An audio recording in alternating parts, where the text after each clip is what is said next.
Hey everybody, it's Romania Black. We're starting a new series today, and I love a themed release. The summer Hikaru died. I know two things about this series. One, I have reacted to several BL and GL series on my channel. You can go check it out there. But I have heard this is technically a BL, which is exciting because I love reacting to a BL on this channel. It doesn't happen as often as I would like.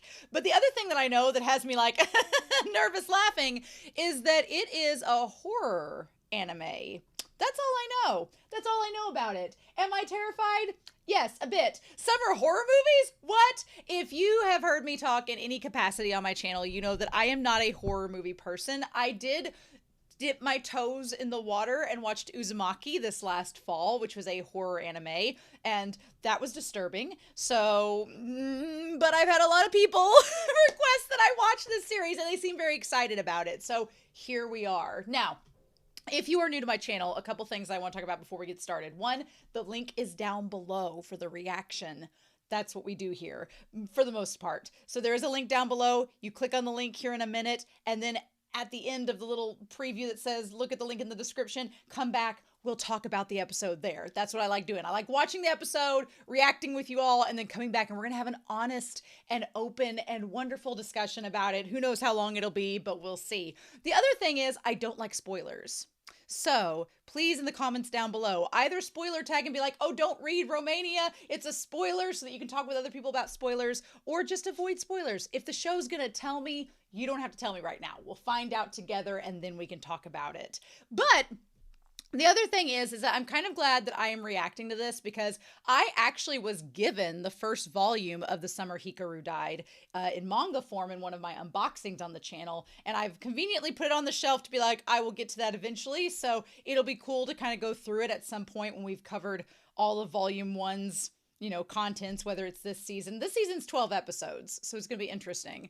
But yeah, I'm super excited to see what happens. I'm glad I'm watching the anime first because I feel like from looking at Uzumaki, which you can go check that out on my channel, it's a lot shorter than this series is going to be, but I'm glad I watched Uzumaki in anime form first, and then in episode 4, which was the final episode, I went back and reviewed the manga, which I had looked at afterwards, and I'm glad I watched the anime first because I had a positive experience with Uzumaki. I liked it. I enjoyed it. For being a horror series, I was okay with it, but reading the manga gave me a better context afterwards. So I'm excited. One thing I don't want in the comments is people talking about how this isn't as good as the manga and they left this out and this out and blah, blah. You can spoiler tag that. And then eventually I'll go back and read those comments when I go check them out later.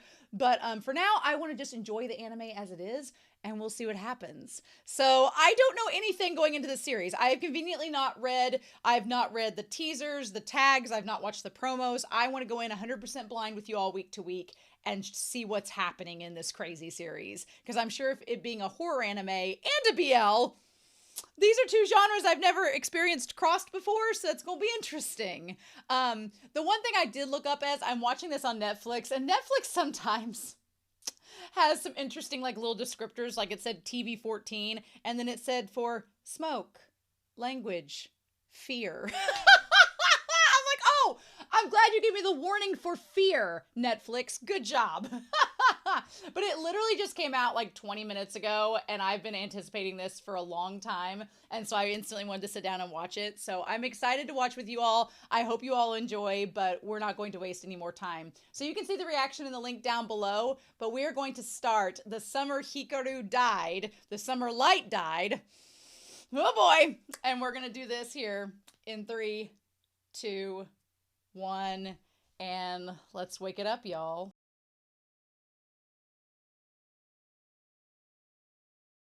I think it's going to be hard for me to express into words how excited I am.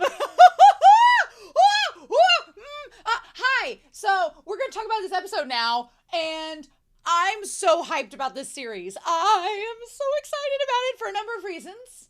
But before we dive into that, if you are new to my channel and you're like, why is there a dry erase board behind you? This is Whiteboard Coon. Whiteboard Coon is my explainer of all things and assists me in breaking down episodes when they need to be broken down. And not necessarily that the things of this episode are hard to understand, but there are some themes and things that play in this series that I'm like, oh, this sounds so much fun. I'm getting, with Tanaka, I am getting Chainsaw Man flashbacks, and that made me super happy. With Hikaru and Yoshiki, I'm getting Jujutsu Kaisen Sugu Sato if it were reversed vibes, and I'm like, oh! And then just like the idea of like BL mixed with monster, mixed with demon alien creature, mixed with possible cult village, mixed with possible things going down, mysteries mixed with like unrequited feelings and BL coming.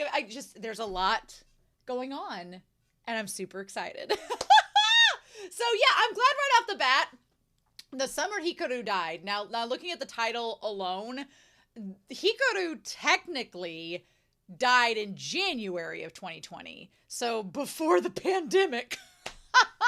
Before the pandemic, which this seems like it was written prior. I don't want to look up any spoilers, but I just want to know, when was the summer Hikaru died? When was the manga started? And that's all I want to know. I'm not going to look at any plot things because I do not want to be spoiled at all by this. This is so cool. So this was originally written in 2021 and the manga seems like it's still ongoing. Okay, crazy. That doesn't tell me anything yet, but I'm like, okay, cool. Because there could be a whole lot of, like, this could get crazy. Okay, so the mangaka had gone through the pandemic before writing this. Interesting. Very interesting. Okay, cool. All right. So there's a lot of things at play here, and I feel like we're going to need to sort them out and categorize them. I'm going to put mysterious questions up here, and hopefully you all can see that. So, mysterious questions. So, we seem to believe that Hikaru, and we're just going to call him Hikaru because, or Nanuki. So, Nanuki, or Nanoki, we'll get that confirmed. Is it a demon? Is it a spirit? He said the ghost didn't seem right. When he's like, I don't feel like a ghost, I was like, are you a demon? Like a forest demon? That could be interesting. So, but yeah. So, okay. So, but we don't know. But the idea is that it has allowed this being to gain consciousness. You know what it also reminds me of? And unless you've watched Doctor Who, this will mean nothing to you. It reminds me of The Family. The moment that I was like, oh, Hikaru let you in, and now you're in, and you did, and it's taken over your body like a parasite using you as a host. I was like, this feels like The Family. And I was like, ooh, okay. Which I love that episode of Doctor Who, so I am 1,000 times on board with this series. It's like, okay, right. But so the question is, what mysterious question? So Hikaru, Nanoki, is it a demon? Is it a forest spirit? I don't know. There was subtextually like a little bit of, you know, environmentalism getting brought up because they showed the one image of the people like chopping down the forest. I'm like, is this an angry forest demon that's like, bitch, I'm gonna kill your village because you're wrecking my forest? I don't know. We'll see. Tanaka's organization, we're gonna get in there. Tanaka felt like a Chainsaw Man character, and that's not a dig at all. That's actually a good thing. I was like, okay, cool. Felt like if Nanami was in Chainsaw Man. If Nanami from Jujutsu Kaisen was in Chainsaw Man, that feels like it is appropriate. But Nanami's organization, we don't know a lot about. Like, are they a paranormal investigation unit? Are they exorcists? What do they do? What's the deal with them? Why are they going to this location?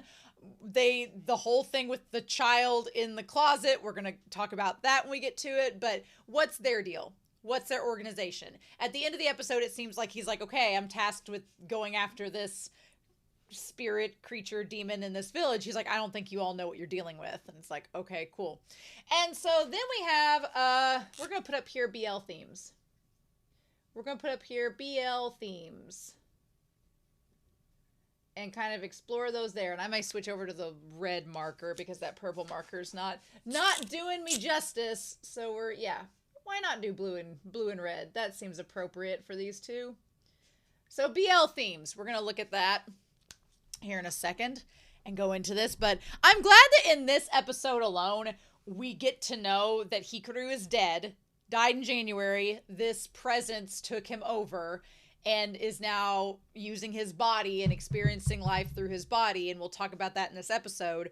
The summer Hikaru died, though, could refer to as this story is happening in July. This entirety of this manga could take place over the course of like 3 months, because summer technically starts at the end of June, carries on into September, August, September, depending on how you look at it. So this entire manga could take place over the course of a 90-day period, the summer, and then presumably, my initial thought would be like this series is going to end with them trying to exorcise or destroy the being that is Hikaru now, and that's going to be him dying, and that's going to be it. Now, whether or not it's a true death or not, we are way too early to even speculate. We're in episode 1, but that seems to be like what the episode's referring to. Also, Hikaru means light, so the summer that light died, so, you know, you could relate that to coming of age, like positivity, like hopefulness. Yoshiki seems like he's 2 steps away from an existential crisis every second, so that doesn't seem too far off. But let's go back to the beginning of this. This episode's creepy.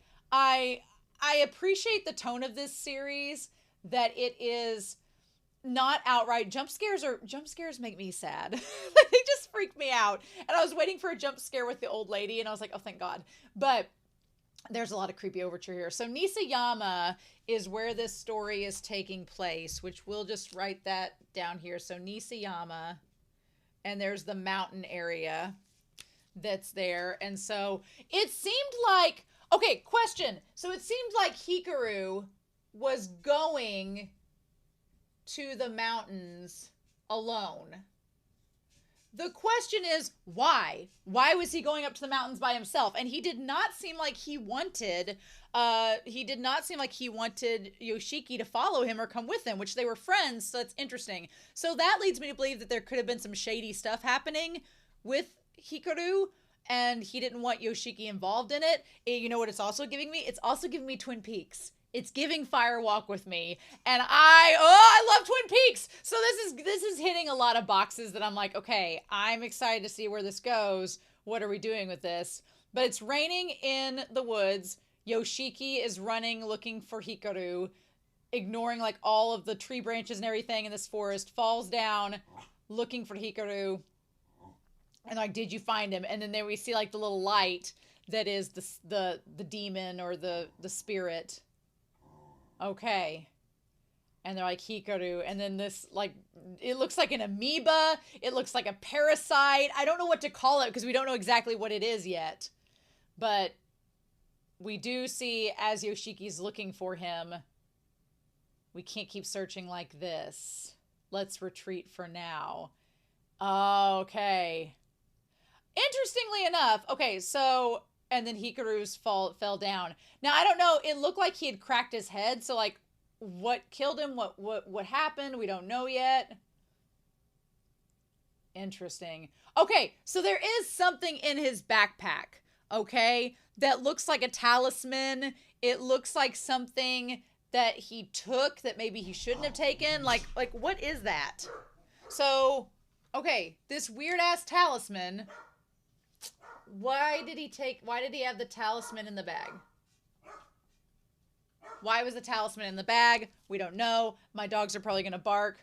But what does that mean? And why? So there was a talisman. It looks like something out of Legend of Zelda in his bag.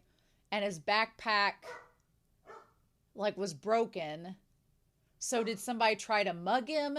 Did he fall from, like, a big height and slip on something and fall? We don't know. But this kaleidoscope, amoeba, parasitic, whatever, like, goes down.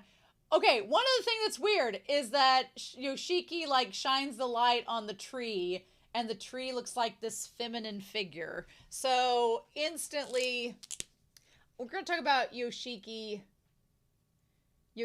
and his aversion or denial of female attraction. Do I think Yoshiki is gay? Yes, I do. Do I think Yoshiki liked Hikaru? Yes, I do. Do I think that Yoshiki is staying around this current Hikaru because it is fulfilling a desire that he had and now cannot be fulfilled or let out? Yes, I do. So yeah, I feel like it's, this seeing the tree that's shaped like a woman and him he shines the light on it, and is it like symbolic of a potential attraction, and then he takes the light away to look for Hikaru. It seems like it, represents something, but because then he says, damn it. So then, yeah, we have this light, this amoeba, parasite, whatever, shining above Hikaru, and he has like the blood coming down his head, and he clearly sees the light, and he sees the thing floating above him and says, Anuki-sama. Oh, okay. So he says, we're going to put this down. He says, quote unquote, Unuki-sama. Did he know about the parasite? Was he in on this? The village was giving off kind of cult vibes, like giving off low-key cult vibes. Again, reminding me of Uzumaki just a way bit, but giving me cult vibes. And I was like, so did Hikaru know about it? Because he says, Inuki-sama. He's like, I need somebody. Anybody. Well, if you ask for somebody and anybody, your monkey's paw hubris says you didn't exactly ask what or how, and he reached for the light as Yoshiki screams his name, and then he gets absorbed, like his soul and everything gets absorbed into the little dot that takes him over. Now, would Hikaru have died otherwise? Maybe, possibly, probably. It looks like he cracked his head.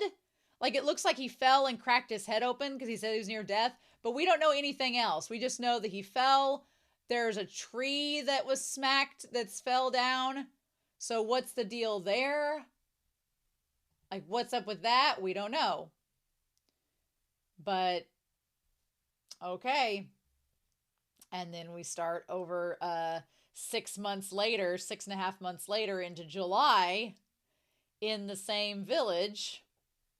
Or no, this is Kubitachi Village. And that was in Nishiyama. So they were in two different places. So we have Nishiyama is where the Nonuki, and that seems like a mountain. And now we have Kubitachi Village.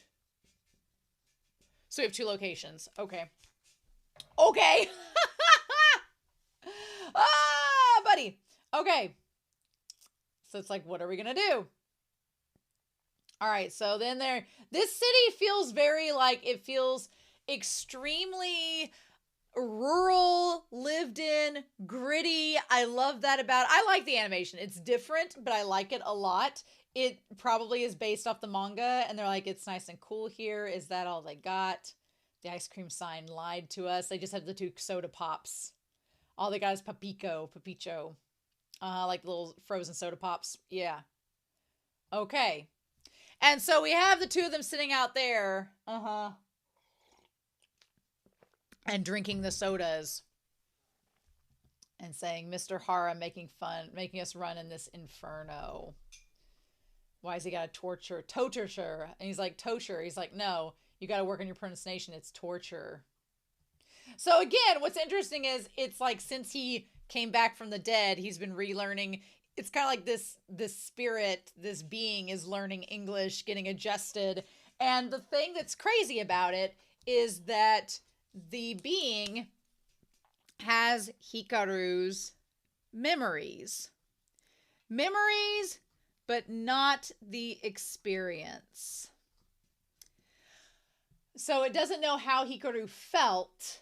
It doesn't know how Hikaru reacted. It just knows what it remembers, which is really important when you think of Yoshiki deciding to stay with Hikaru, right?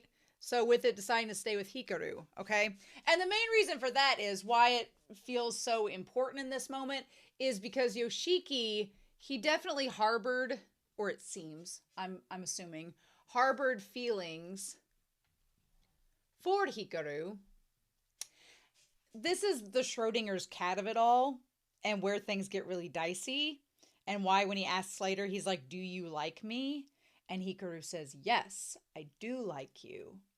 Here's where it gets dicey, and here's where the Schrodinger's cat of it all kind of comes into play. Because, because Hikaru has the memories of his host body. So if those memories feature Yoshiki on his mind, then Yoshiki could look into that based on what Hikaru has told him and think, oh, does that mean I cared to him? Because Yoshiki, just judging by what we see of his home life at this point, he does not have a great home life. There's a lot of arguing between his parents, which I'm going to go back and listen to that conversation at the end, because it felt like something important was being said, but there was multiple things going on at the same time, and it was kind of hard to keep track of. So we're going to go back to that scene. But this is the thing. It's kind of like a wish fulfillment. Yoshiki loved Hikaru, I think, but couldn't say it because of, in BL and in queer media, there is the, it's kind of anybody that wants to be in a romantic relationship with someone is afraid of getting rejected. We've all been there. I think no matter what your sexuality is, whether you're ace, even if it's not a romantic or sexual relationship, just a relationship in general, I think everyone has that fear of that relationship being rejected.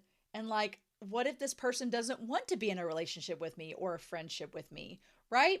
The thing about queer media that's so interesting to look at is that there's another layer to that. It's not just being rejected by that person, but it's being rejected in the context that you are revealed to be part of a unfortunately ostracized and prejudiced against community. And so once you admit that you like someone of the same sex, our society in general overall, unless they're kind, open-hearted people, which you expect there to be in the world, but then there's a lot that aren't, a lot of society would reject that person once they reveal that they like someone of the same sex. So Yoshiki probably never confessed to Hikaru, not only because he was afraid of that rejection, but because he didn't want to be outed for his sexuality and be prejudiced against, especially in Japan, where it's not exactly society acceptable at all, avenues. So here, there's kind of a Schrodinger's cat element where he's like, well, but Hikaru had all these memories of me. So does that mean that Hikaru secretly liked me back? But the thing is, he'll never know because Hikaru's dead. And this Hikaru has told him, I don't know how he felt. I know in his memories, he was around you a lot and you were close by objective proximity, but this being, whether it's Nanuki or whatever, cannot tell Yoshiki how Hikaru felt. He cannot answer Yoshiki's question of, did Hikaru like me back? He can't do it because he doesn't know. But this Hikaru, this being, does like Yoshiki. He himself, this monster, likes Yoshiki. So we're just going to say monster for lack of a better word at this point. The monster likes Yoshiki. So it creates this very interesting situation where Yoshiki could be like, I wanted Hikaru to like me, but I'll never know if that's the case. But this being that has his memories, has his body, has everything else around him except, his soul, is liking me back. So could I treat this like it's the same thing? And that's a dangerous route to take. But he's a teenage kid. It's like, oh my God. So here we go. Okay. So then they're sitting there and, what's interesting is I did not think that based on the flashbacks and based on their conversation, there was a ton of difference between the old Hikaru and the new Hikaru, but Yoshiki's been around him all this time and is his close friend, so he would notice. Which I like that little detail. He says, you went missing on that mountain for a whole week and you don't remember anything. So he was on that mountain for 1 week.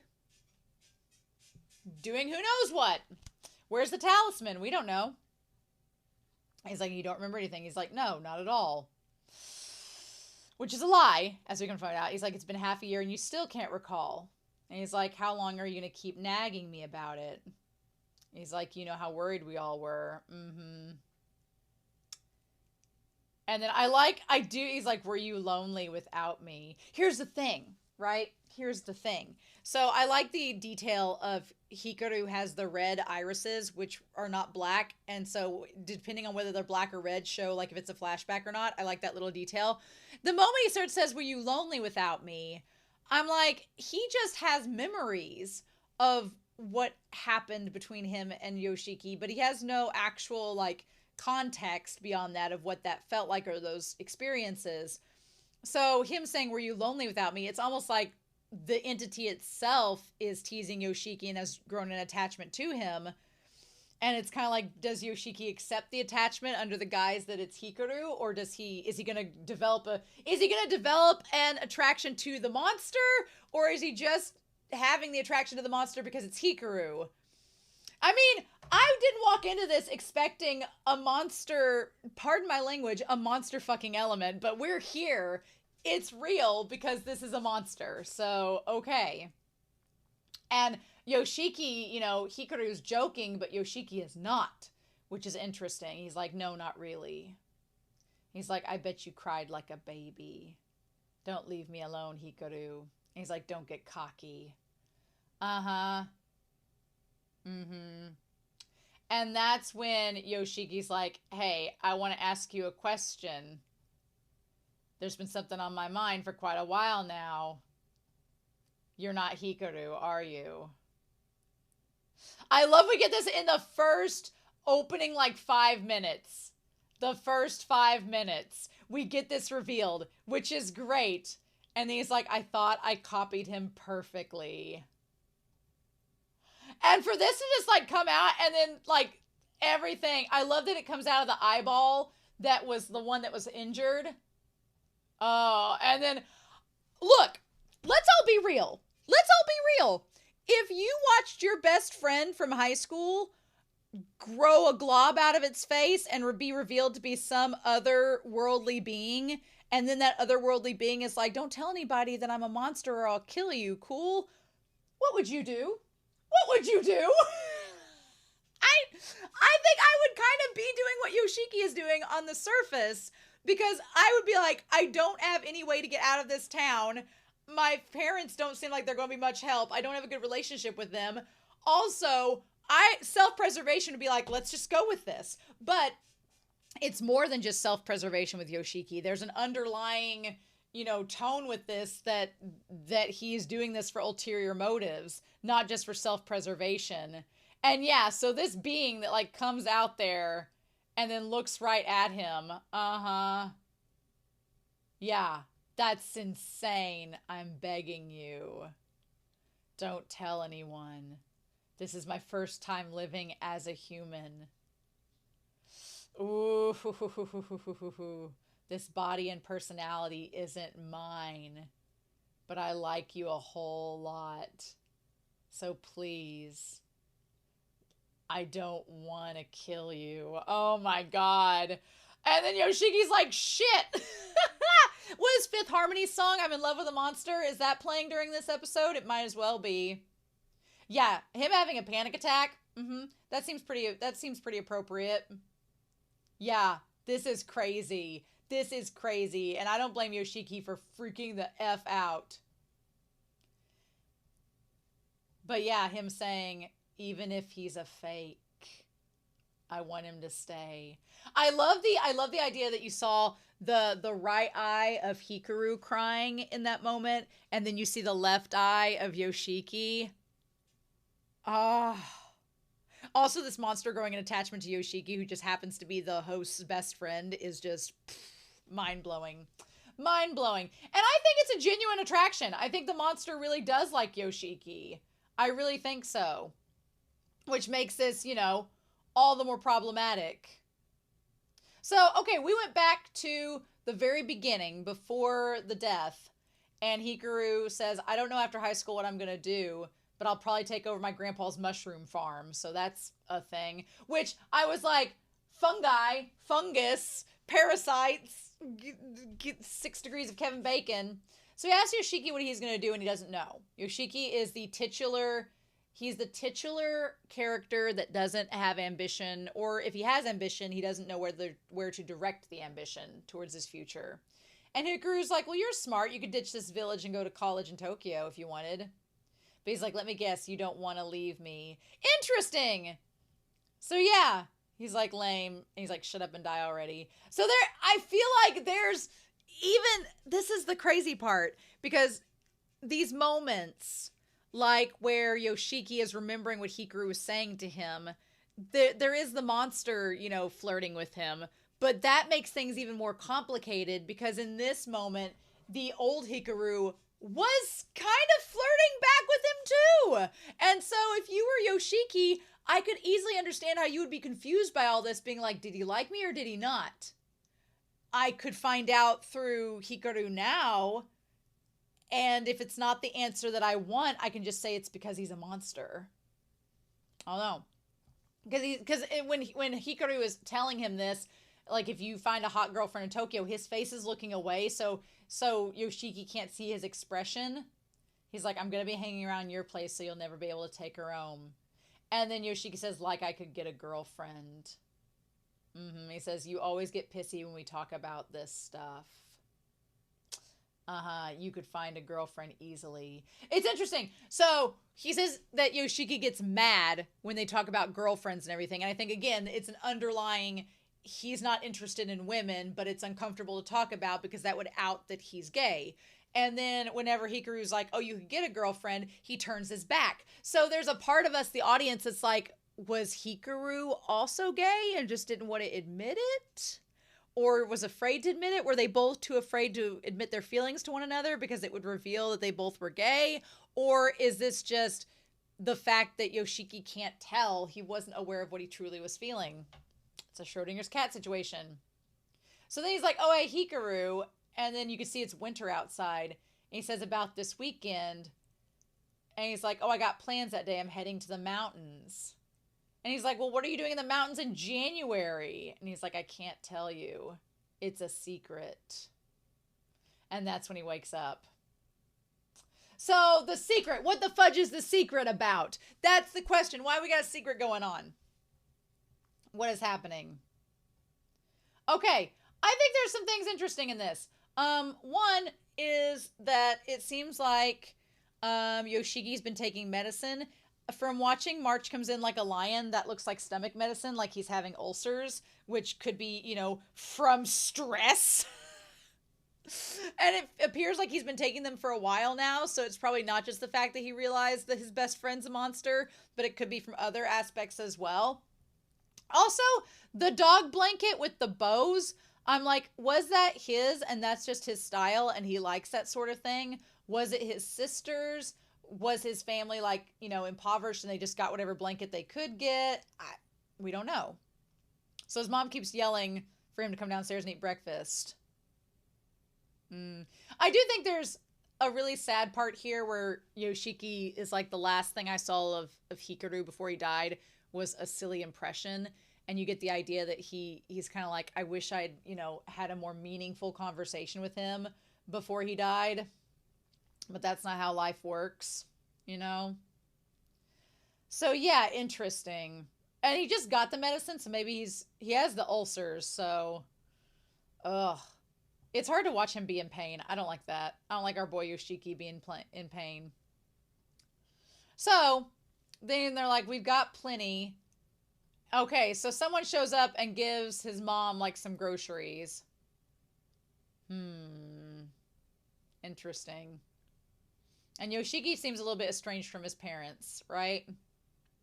Okay. So, interestingly enough, there's like a clear, I didn't know if this was his dad or not. I'm assuming it's his dad. His dad looks a little bit young for, you know, having a teenage boy in high school, but him and his mom could have had they could have had him when they were really young, maybe.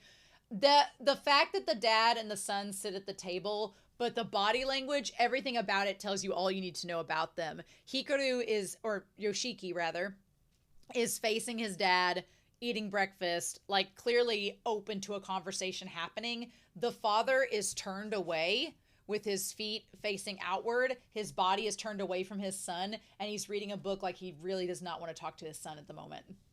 Which is interesting, right? And we don't know what the dad does. So as very fitting for now, it talks about how it's going to be a really hot summer.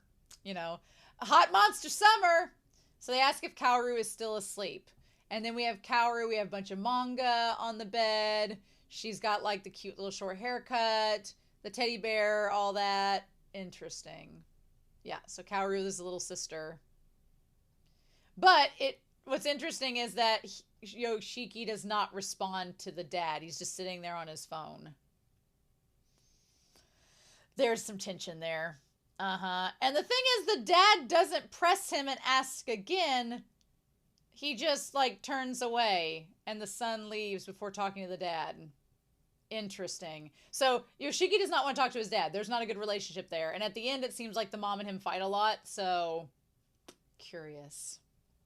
Curious indeed. Okay, and the dad goes back to reading whatever. Yeah, and he's like, the mom's like, you better cut the bangs before they get in your eyes. He's like, too late. So yeah, Hikaru showing up the next day after revealing that he's a monster and is really shy, like, is everything gonna be okay? And he's like, let's go. And to Hikaru's surprise, Yoshiki accepts him. And Yoshiki's like, I don't care what you are. It's better than not having you here.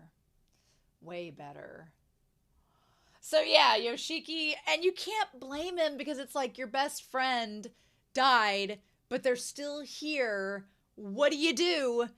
You got to make lemonade out of lemons. So then we have who knows where. The thing is, we don't know where Tanaka is. He's at some apartments. It looks like in a city. He's got a damn hamster in a cage. Yeah, we don't know where this is at. This may not even be in the village. My company sent me here. My name is Tanaka. So, okay. Then we have this, like, Dakyusei moment where the kids are, like, singing, which this felt straight up out of Dakyusei. There's two girls that I want to kind of focus on. One girl is very quiet and very meek and timid. And then the other girl is very confident, and she's singing really confidently. Are we going to get Yuri in this too? Are we going to get Yuri? Hopefully not doomed Yuri. And then this one guy that literally looks like Tanaka from Haikyuu is giggling. But maybe he's not giggling at Yoshiki. He's giggling at Hikaru, just staring at the words, which again, he wouldn't know the words. My question was Hikaru staring at the music sheet because he didn't understand the words and couldn't read them, so he was kind of like, I'm just going to pretend like I'm singing and whatever? Or was he frozen because of what was happening with Tanaka and he could, like, sense it? Like, all the forest spirits are connected and he could sense when one of his kind is being attacked? I don't know. But yeah, so Tanaka busts in, kicks the door down, has the hamster in a cage. I feel like his costume would be so easily replicated for an anime convention or Halloween. An anime convention, I'm not condoning the harming of animals, so don't do that. You could get a fake hamster. Get a fake hamster. Put a fake hamster in a cage. Don't bring a real hamster to an anime convention. That sounds like a terrible idea. But you could easily cosplay as him and then go the next day as Dingy. So it'd be great. You basically have the same outfit. Just tweak it a little bit. So yeah, interestingly enough, there is this room when he kicks the door down. Yeah, he kicks the door down. The parents are like, or the family's like, what the hell? There's boxes there.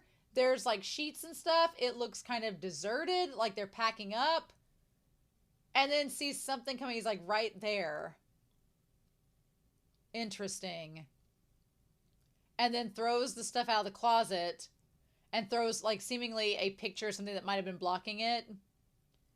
And then, okay, inside the wall is this face in the wall that literally says, Mommy. What the fudge? Is this just a spirit of a little girl that's inhabited the closet, or is this connected to Hikaru? We don't know.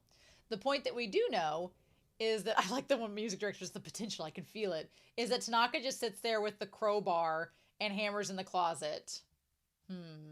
Interesting. Okay. So, I love that they get mad about showing a movie in study hall again. I can totally relate to this because I had a class in school where they kept showing the same movie over and over again. That was definitely a relatable feeling. So then we have Tanaka on the phone. Not a sliver of it had anything to do with that thing. It was just, I guess, maybe some other being, some other monster. You'd think this company would have learned a thing or two by now. I mean, after hundreds of years of searching. Okay, so whatever company he's working for has been looking for something for 100 years.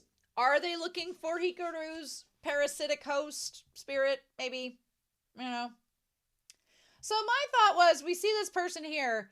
I can't believe that we're still in business. There's this woman here who answers the phone that has short black hair, right?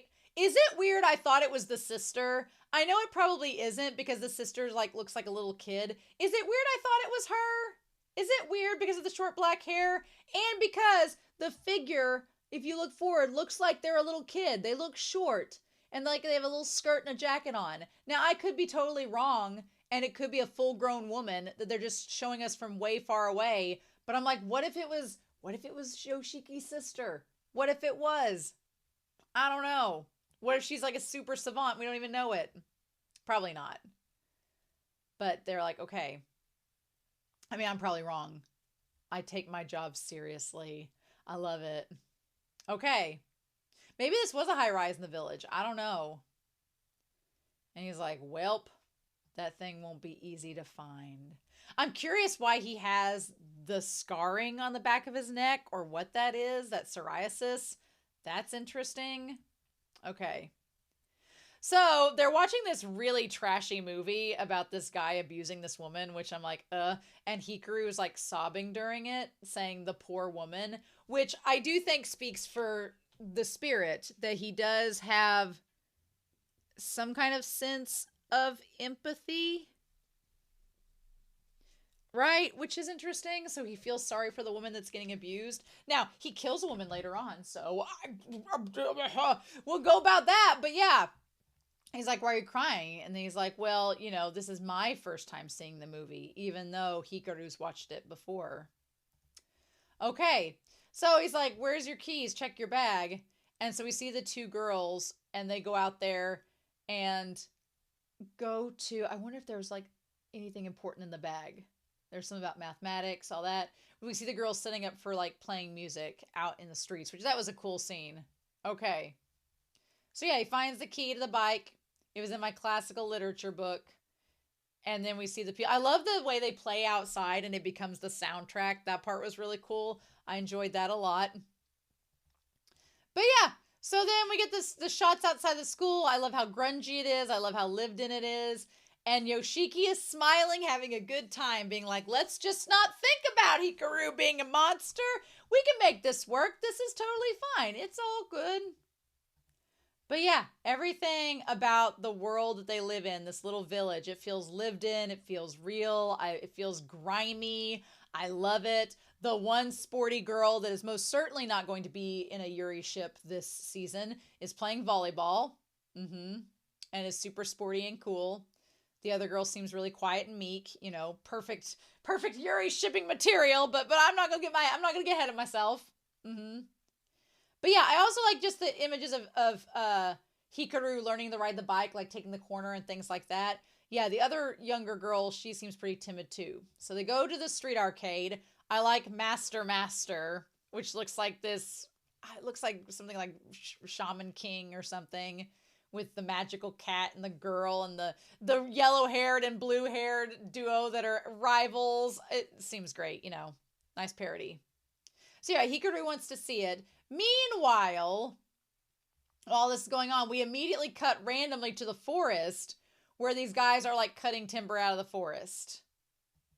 It's interesting, the juxtaposition of going from cutting the trees, which is just focused on for a few seconds, but I'm sure will have overarching meaning in this series, to her sweeping up the hair. Okay, so that is Yoshiki's sister. So it's not the lead of the company. However, you have Yoshiki's sister who has her father's unfortunate eyebrows. And then the woman, though, that the mom is cutting the hair for, because the mom looks like she's the one that cuts the hair. I wonder if she's the one that was on the phone. The woman getting her hair cut is the one that's on the phone. Maybe. It feels funny they didn't show us her face. That feels intentional. Right? Okay. So then, yeah. Which makes sense now why the mom's giving Yoshiki a hard time, because he should have got his bangs cut. So Hikaru explains to Yoshiki that I can remember memories, but I don't remember the actual experiences.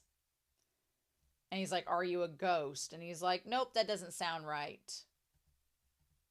And so then when he goes to pet the fat cat, that's when the cat freaks out and is like, hell no. And Yoshiki kind of seems a little freaked out by that, because I think, one, Hikaru probably got along with the cat, and that's why he's like, oh, you're not Hikaru, you don't get along with the cat. But also, what are you to freak out the cat that bad, right? And Hikaru doesn't seem to notice or care about it, but he's like, where should we go next? And he's like, do you really want to hang out with me? And he's like, yeah, I do. He's like, I still think you're nice, even to someone like me. So, okay, this lady shows up to try to ask about the taiyaki. This woman that's just randomly walking by, asking about the fillings changing. And then as she's saying something, okay, what does she see? Okay, she sees Hikaru fly by. He has like one of the Coke things. I thought in the reaction he had like a spirit coming, or part of him coming out of his mouth, like when he showed Yoshiki who he is. But no, he just had the Coke bottle. But she's able to sense that something is up. So, is this town spiritually aware? Is this town full of potential cult members? Who knows? Herm. She was freaked out in that moment. But yeah, so they go back out into the countryside, and Yoshiki, why do they call you Emil? He explains the difference between the red and the autumn and the summer dragonflies. And Yoshiki's like, I know he's not Hikaru, but the red police light was giving me Uzumaki flashbacks, but also the fact the police light was blinking, and the little light looks a lot like what Hikaru's light was at the beginning, or the monster's light. The relation, everything kind of gets crazy from this point on. And he's like, this is messed up, and so am I for going along with it. I mean, yes, in a sense, it is very messed up. In another sense, do I blame Yoshiki for not wanting to die? Sure, but he is also going along with it under the presumption that he could get the old Hikaru. He could get what he wanted out of Hikaru when he was alive, but didn't get a chance to ask for it now when he's dead. Because essentially, you could look at it a number of different ways. Essentially, if he has any sort of relations with this version of Hikaru, he is literally having relations with his corpse. You could view it that way. You could also view it as, if you didn't want to get corpsey with it, you could say, oh, well, Inuki or whatever has taken over this body, so he's really having relationships with him just in the physical shell of his best friend. It still doesn't sound good. Any way you look at it, it doesn't sound good. But I'm like, okay, all right, we're going to see where this goes. It doesn't make sense. Why is this happening? But even if he's a fake, I want him to stay. So he wants to come by later. Hikaru does, so he can read more of Master, which is an interesting book title in this. And he's just gotten to the very beginning, and he's like, fine. He's like, I'm missing volume 3. And then he says, well, I still don't get how you got 11 copies of volume 1. Which, that's such an interesting thing to say. He's like, why do you have 11 copies of the same volume? It almost feels as if he can't get past the beginning stages of either admitting the feelings he has for Hikaru or admitting like things about himself. He can't get past that initial stage, so he just keeps repeating it and staying in that loop. I don't know. Who knows? Before he can answer that question about getting 11 volumes, this old lady has a massive freak out and sees Hikaru and says, why? Nonuki-sama's come down from the mountain. So Nonuki, and he's like, Loco-sama. So Nonuki, yes. So now he said Unuki at the beginning of the series, but was he trying to say Onuki? Nonuki? So I don't want to look up what Nonuki is because I don't want it to be a spoiler, and I'm afraid it's going to be a spoiler. My guess is at this point, and we're going to see if, the show gives us more information next week, but my theory is Nonuki is a spirit, is a demon in the forest, and the people, because it seems like all the older people know about Nonuki, so is Nonuki a spirit from the forest that's like a demon? Interesting. Yeah, stay away, be gone. And she goes and retreats in her house, which is like in all shadows. And Hikaru has like the fire in his eyes. Oh my god. Yep, she gonna die because she's a threat to Hikaru staying with Yoshiki. So what was refreshing about this is that Yoshiki asks him, he's like, is Hikaru dead? And Hikaru's like, yeah, he died. He was at death's door when I found him. And I was expecting this conversation to happen a lot later in the series, but no, they get it out of the way right from the beginning. He said, I was wandering through the mountains like some sort of robot, and I found him on the verge of death. And the next thing I knew, I was here. I ended up like this. So yeah. And then he asks Hikaru, do you actually like me? And he's like, I do. I like you a lot. And then Yoshiki says, Hikaru never said that before. So it opens up the whole Schrodinger's cat thing of, is what this Hikaru telling Yoshiki, is it what the old Hikaru that has died actually felt? Or is this just the monster's feelings? Or is the monster feeling this because he's imprinted upon Hikaru? I think what Yoshiki wants to believe is that the monster is going off of what the old Hikaru actually felt and is projecting those feelings that it's learned and proving to Yoshiki that Hikaru liked him back. I think that's what he wants to believe, but what we, the audience, don't know is, are these Hikaru's actual feelings? We don't think so because the monster said that that's not how this works. Or it's just the monster developing an attachment to Yoshiki. But is the monster's attachment to Yoshiki his own or influenced by the fact that he's in Hikaru's body? And then does that prove Yoshiki's theories right? So it's just, there's a lot going on. There's a lot going on. But yeah, he goes in the house, and then the moment that Hikaru like just slowly turned and left, I was like, oh, he's gonna go kill that old lady. Meanwhile, before that happens, we have this conversation while Yoshiki's in bed saying the first semester is almost over. She stayed home again today. Okay, so the sister's staying at home and not going to school. Meanwhile, are you really okay with that? You're her mother. If you're okay with it, then so am I. And we get like all this stuff like the blood and everything. And again, Yoshiki's taking the stomach medicine. That's beside the point. Do you care about Kaoru at all? Meanwhile, we have the monster coming out of Hikaru to go to the house. Uh-huh. And then this old lady with the cataracts and all, Mrs. Matsura, I've got a delivery for you. Oh my god. She's like, no. Of course I care. I'm about it. So basically, it's just getting to the idea that the sister's not going to school and the parents are arguing about it, and Yoshiki has to listen to all of that. And then the mom's like, you don't care enough for your kids, right? Meanwhile, the old grandma, she don't want Hikaru to go in. Oh, you ain't coming into this house. And then I love the shot where it's like, I'm already inside. I was like, ah!